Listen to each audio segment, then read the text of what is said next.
invite our next speaker, Professor Suresh Kumar, um, who he is with the African Studies at the Delhi University. Sir, if you can uh, speak on the theme of this year, Shaping Peace Together. Good evening, respected Good evening. Aruna ji, Shri K.L. Malhotra ji, Gaurav ji, and our anchor Lehar ji. Today it's a very sensitive issue on the peace and security, basically the peace issue. Today, when we are talking about the peace, which is the prime concern of the United Nations, we find that our peace is disturbed directly, indirectly. Because of that, we feel insecure today.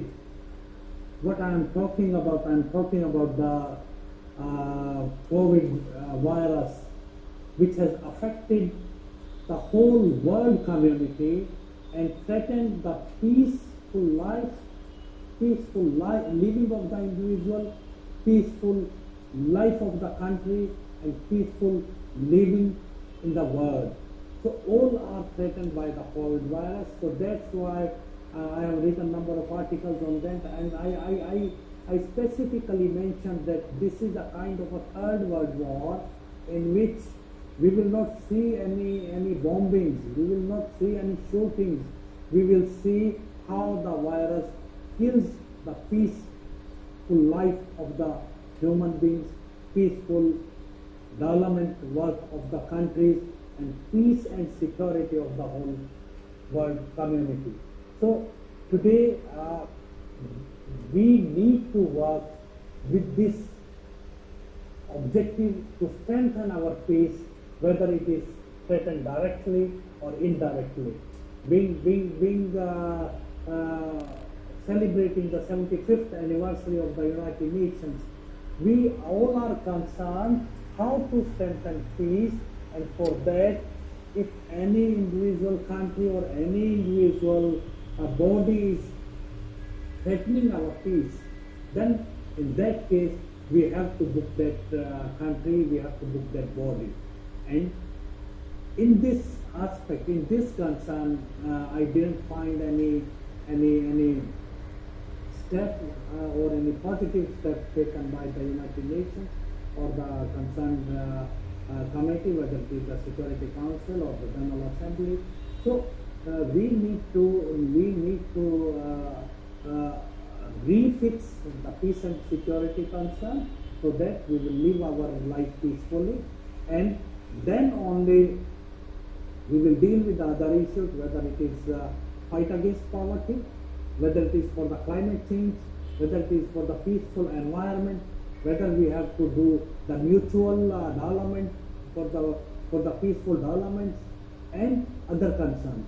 So this peaceful, the whosoever has threatened the peace should be booked and should be checked by the United Nations. It should be the prime concern of the United Nations today, and then only we will re-establish our faith in the United Nations.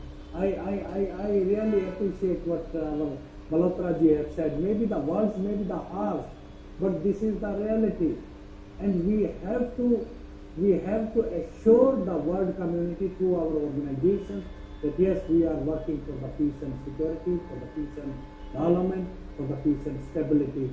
Then only we will celebrate the 75th anniversary in true sense.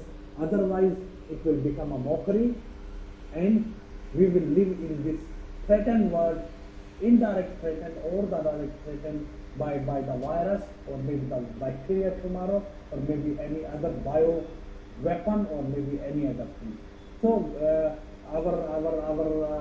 I say UNR and I say our other organizations, we should work for the peaceful activities in the country, and we have to convince our governments, we have to convince the world community as well that yes, this is the threat, this virus has a threat, and we have to get rid of it, and then only we can establish the peaceful world with the peaceful life. Thank you very much.